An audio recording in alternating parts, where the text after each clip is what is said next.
मित्रांनो, हा काही एआय जनरेटेड व्हिडिओ नाही बरं का. ऍक्च्युली झालं असं, काही दिवसांपूर्वी मला संतूर या वाद्याबद्दल प्रचंड अट्रॅक्शन तयार झालं. म्हणजे आधीपासून वाटत तर होतं की आपल्याला एक तरी इन्स्ट्रुमेंट वाजवता यायला हवं. यासाठी मी हार्मोनियमचा क्लास पण केला होता, पण त्यात तेवढी काही मजा आली नाही. पण हे संतूर वाद्य एवढं अमेझिंग आहे ना. हा, मग मी तुम्हाला थोडक्यात याची माहिती देतो. हे बघा, जॉमेट्री मधल्या ट्रॅपेझॉइडल शेप सारखं हे संतूर असतं आणि चेसमध्ये असलेल्या प्याद्यांसारखे हे जे तुम्हाला दिसत आहेत त्यांना ब्रिजेस म्हणतात. या बाजूला 15 ब्रिजेस, या बाजूला 15 ब्रिजेस आणि त्या प्रत्येक ब्रिजवरून 3 तारा चालल्या आहेत. तर अशा टोटल 90 तारा या संतूरवर आहेत. काही काही संतूरवर तर 100च्या वर पण तारा असतात. आणि याच कारणाने संतूरला शततारी विणा असं सुद्धा म्हणतात. आणि हे बघा, हे ज्याने आपण वाजवतो त्यांना कलम असं म्हणतात.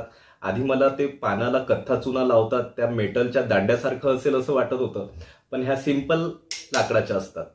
तर मित्रांनो, खूपच मस्त इन्स्ट्रुमेंट आहे, खूप युनिक आहे. आता मी गेल्या महिन्याभरापासून प्रॅक्टिस करत आहे, रियाज करत आहे. सध्या तर एकलव्यासारखं शिकणं सुरू आहे, म्हणजे असं गुगल किंवा युट्यूबवरून. पण लवकरच मी पुण्याचे संतूरवादक निनाद दैठणकर यांच्याकडे ऑनलाईन कोचिंग घेणार आहे. ऍक्च्युली त्यांनीच हा संतूर घेण्यासाठी मला गाईड केलं.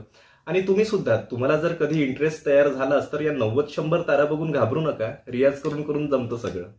परत थोडं चांगलं ट्रेन होऊन येतो लवकरच. काही पण वाजवा, कसं पण वाजवा, चांगलंच वाजते.